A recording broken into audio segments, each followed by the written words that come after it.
تفسیر صافی، تالیف مفسر محمد بن مرتضی المعروف ملا فیض کاشانی، ترجمہ و تلخیص مولانا سید تلمیذ حسنین رضوی، شائع کردہ ادارہ نشر دانش نیو جرسی امریکہ۔ سورہ علق۔ سورہ علق مکی سورہ ہے اور اس سورے میں آیتوں کی تعداد 19 ہے۔ بسم اللہ الرحمن الرحیم، اللہ کے نام سے جو بڑا مہربان نہایت مشفق ہے۔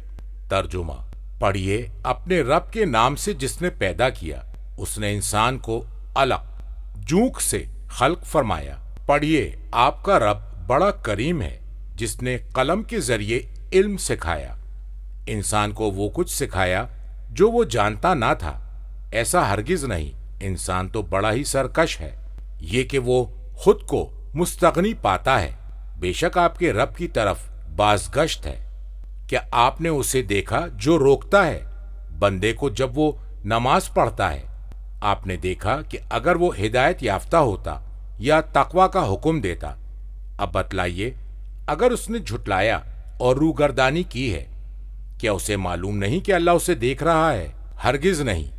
اگر یہ شخص باز نہ آیا تو ہم ضرور بے ضرور اسے پیشانی کے بالوں سے گھسیٹیں گے، وہ پیشانی جو جھوٹی اور خطا کار ہے۔ پس وہ اپنے ہم مشربوں کو بلا لے، ہم بھی ان قریب دوزخ پر معین فرشتوں کو بلا لیں گے۔ ایسا ہرگز نہیں، آپ اس کی بات نہ مانیے، سربہ سجود رہیے اور قریب تر ہوتے جائیے۔ مذکور آیت کا ترجمہ ہے: پڑھیے اپنے رب کے نام سے جس نے پیدا کیا، اس نے تمام مخلوقات کو اپنی حکمت کے تقاضوں کے مطابق زیور تخلیق سے آراستہ کیا اور اپنی کمال قدرت سے انہیں عدم سے نکال کر وجود میں لایا۔ تفسیر قمی میں ہے، امام باقر علیہ السلام سے مروی ہے کہ یہ پہلا سورہ ہے جو نازل ہوا۔ جبرائیل امین علیہ السلام حضرت محمد مصطفیٰ صلی اللہ علیہ وآلہ وسلم پر نازل ہوئے اور ان سے کہا: یا محمد اقرا، اے محمد صلی اللہ علیہ وآلہ وسلم پڑھیے۔ آن حضرت نے کہا: ما اقرأ، میں کیا پڑھوں؟ تو جبرائیل علیہ السلام نے کہا، مذکور آیت کا ترجمہ ہے: اپنے رب کے نام سے پڑھیے، یعنی جس نے آپ کے قدیمی نور کو ہر شے سے پہلے پیدا کیا۔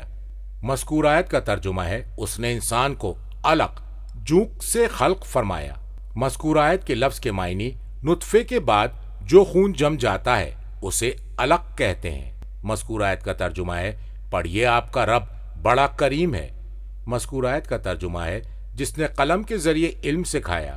تفسیر قمی میں ہے فرمایا کہ انسان کو کتابت سکھائی، جس سے دنیا کے تمام مشرقوں اور تمام مغربوں میں جملہ دنیاوی امور پائے تکمیل کو پہنچتے ہیں۔ مذکور آیت کا ترجمہ ہے: انسان کو وہ کچھ سکھایا جو وہ جانتا نہ تھا۔ ہدایت اور بیان کی تمام قسمیں۔ تفسیر قمی میں امام باقر علیہ السلام سے مروی ہے فرمایا: علی کو آپ کے لیے کتابت سکھائی جو وہ اس سے پہلے نہیں جانتے تھے۔ کہا گیا ہے کہ سبحانہ تعالیٰ نے امر انسان کے آغاز و انجام کو شمار کیا۔ اس نے انسان پر جو انعام کیا ہے اسے ظاہر کرنے کے لیے اسے پست ترین مراتب سے اعلیٰ مراتب پر منتقل کیا، اپنی ربوبیت کو تحریری اعتبار سے ثابت کرنے کے لیے اور اپنی اکرمیت کو متحقق کرنے کے لیے۔ مذکور آیت کے لفظ کے معنی ہے: ایسا ہرگز نہیں، اس شخص کو روکنا ہے جو اپنی سرکشی کی وجہ سے اللہ کی نعمت کا انکار کر رہا ہے۔ مذکور آیت کا ترجمہ ہے: انسان تو بڑا ہی سرکش ہے۔ مذکور آیت کا ترجمہ ہے: یہ کہ وہ خود کو مستغنی پاتا ہے، یعنی وہ اپنے آپ کو مستغنی دیکھ رہا ہے۔ تفسیر قمی میں ہے فرمایا کہ انسان جب مستغنی ہو جاتا ہے، کفر کرتا ہے، سرکشی کرتا ہے اور رب کی جانب واپسی کا انکار کرتا ہے۔ مذکور آیت کا ترجمہ ہے: بے شک آپ کے رب کی طرف بازگشت ہے۔ انسان سے خطاب ہے تہدیدی انداز میں، ملتفت کرنے کے لیے اور سرکشی کے انجام سے ڈرانے کے لیے۔ مذکور آیت کا ترجمہ ہے: کیا آپ نے اسے دیکھا جو روکتا ہے؟ مذکور آیت کا ترجمہ ہے: بندے کو جب وہ نماز پڑھتا ہے کہ ایسے شخص کو کیا سزا ملنی چاہیے اور اس کا حال کیا ہونا چاہیے۔ تفسیر قمی میں ہے فرمایا کہ ولید بن مغیرہ لوگوں کو نماز سے روکتا تھا اور اس بات سے روکتا تھا کہ اللہ اور اس کے رسول کی اطاعت کی جائے۔ فرمایا: ارائیت الذی ینہا، ابدا اذا صلی۔ تفسیر مجموع البیان میں ایک روایت میں آیا ہے کہ ابو جہل نے کہا کہ کیا محمد تمہارے سامنے اپنا چہرہ خاک پر رکھتے ہیں؟ لوگوں نے کہا ہاں۔ تو ابو جہل نے کہا تو جس کی قسم کھائی جاتی ہے اس کی قسم، اگر میں نے انہیں ایسا کرتے ہوئے دیکھا تو میں ان کی گردن کو پیروں سے روندوں گا۔ تو اس سے کہا گیا دیکھو وہ وہاں پر نماز پڑھ رہے ہیں۔ تو وہ چلا تاکہ ان کی گردن کو پامال کرے۔ لوگوں نے دیکھا کہ پیچھے کی طرف آ رہا ہے اور اپنے دونوں ہاتھوں سے خود کو بچا رہا ہے۔ لوگوں نے پوچھا اے ابو الحکم تمہیں کیا ہو گیا ہے؟ تو اس نے جواب دیا کہ میرے اور ان کے درمیان آگ کی ایک خندق ہے اور خوفناک چیز ہے اور پرندے کے بازو ہیں، اور اللہ کے نبی نے فرمایا جس کے قبضہ قدرت میں میری جان ہے اس کی قسم اگر وہ میرے نزدیک آتا تو فرشتے اسے اچک کر ٹکڑے ٹکڑے کر ڈالتے۔ تو اس وقت اللہ تعالیٰ نے یہ آیت نازل فرمائی۔ مذکور آیت کا ترجمہ ہے آپ نے دیکھا اگر وہ ہدایت یافتہ ہوتا، یعنی وہ جو بندہ خدا حضرت محمد مصطفیٰ صلی اللہ علیہ وآلہ وسلم کو نماز سے روک رہا ہے وہ ہدایت پر ہوتا۔ مذکور آیت کا ترجمہ ہے یا تقوی کا حکم دیتا، شرک سے بچنے کا حکم دیتا، یعنی حکم دیتا اخلاص اور توحید خداوند عالم سے ڈرنے کا، تو پھر اس کا حال کیا ہوگا جو انہیں نماز سے روک رہا ہے اور ان کی زجر و توبیخ کر رہا ہے۔ مذکور آیت کا ترجمہ ہے آپ بتلائیے اگر اس نے جھٹلا دیا ہے اور روح گردانی کی ہے۔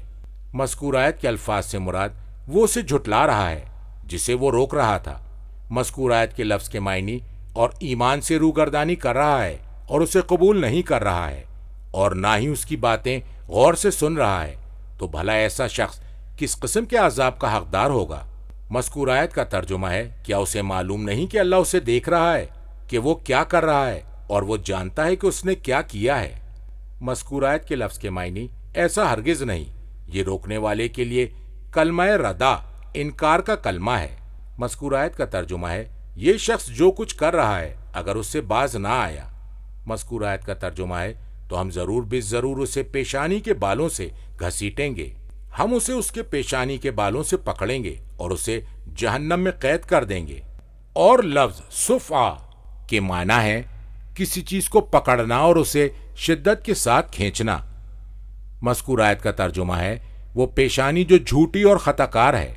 مذکور آیت کا ترجمہ ہے پس وہ اپنے ہم مشربوں کو بلا لے۔ مذکور آیت کے لفظ کے معنی اس مجلس کو کہا جاتا ہے جس میں قوم کے لوگ شریک ہوتے ہیں۔ روایت ہے کہ ابو جہل رسول اللہ صلی اللہ علیہ وآلہ وسلم کے قریب سے گزرا اور وہ نماز پڑھ رہے تھے، تو اس نے کہا کیا میں نے تمہیں منع نہیں کیا تھا؟ تو نبی اکرم صلی اللہ علیہ وآلہ وسلم نے اس سے تند خوئی سے بات کی۔ تو ابو جہل نے کہا کیا تم مجھے دھمکا رہے ہو اور میں اس وادی میں سب سے زیادہ حمایتی رکھتا ہوں۔ اس وقت یہ آیت نازل ہوئی۔ تفسیر قمی میں ہے کہ جب حضرت ابو طالب علیہ السلام کا انتقال ہو گیا تو ابو جہل اور ولید نے آواز دی آؤ لوگو محمد کو قتل کر دو، جو ان کی نصرت کیا کرتا تھا وہ مر گیا۔ تو اس وقت یہ اللہ تعالیٰ نے آیت نازل فرمائی۔ مذکور آیت کا ترجمہ ہے ہم بھی ان قریب دوزخ پر معین فرشتوں کو بلائیں گے تاکہ اسے آتش جہنم میں گھسیٹ کر لے جائیں۔ مذکور آیت کے لفظ کے معنی در حقیقت سپاہیوں کو کہا جاتا ہے، اس کا واحد زبنیہ ہے۔ مذکور آیت کے لفظ کے معنی یہ حرف ردا ہے، روکنے والے کے لیے۔ مذکور آیت کے لفظ کے معنی آپ اس کی بات نہ مانیے، آپ اپنے رب کی عبادت پر ثابت قدم رہیے۔ مذکور آیت کے لفظ کے معنی ہے اور سربہ سجود رہیے، یعنی دائمی طور سے سجدہ کرتے رہیے۔ مذکور آیت کے لفظ کے معنی اور قریب تر ہوتے جائیے، یعنی اپنے رب سے قربت حاصل کر لیجئے۔ کتاب کافی اور کتاب یون میں امام رضا علیہ السلام سے مروی ہے کہ بندہ اللہ تعالیٰ سے اس وقت زیادہ قریب ہوتا ہے جب وہ سجدے میں ہوتا ہے، اور یہ اللہ تعالیٰ کے مذکورہ قول سے ثابت ہے۔ کتاب فقہ میں امام صادق علیہ السلام سے ہے، اور تفسیر مجموع البیان میں نبی اکرم صلی اللہ علیہ وآلہ وسلم سے اسی مفہوم کی روایت پائی جاتی ہے۔ کتاب خصال اور تفسیر مجموع البیان میں امام صادق علیہ السلام سے مروی ہے کہ عزائم 4 ہیں: اقرا باسم ربک الذی خلق اور النجم اور تنزیل السجدہ اور ہم السجدہ، اور مجموع البیان میں یہ اضافہ ہے، اور اس کے علاوہ قرآن مجید میں جن مقامات پر سجدے ہیں وہ سنت ہیں، فرض نہیں ہیں۔ کتاب عیون میں امام رضا علیہ السلام اپنے والد سے اور وہ اپنے جد سے روایت کرتے ہیں کہ پہلی سورت جو نازل ہوئی وہ بسم اللہ الرحمن الرحیم اقرا بسم ربک ہے، اور جو آخری سورہ نازل ہوا وہ اذا جاء نصر اللہ ہے۔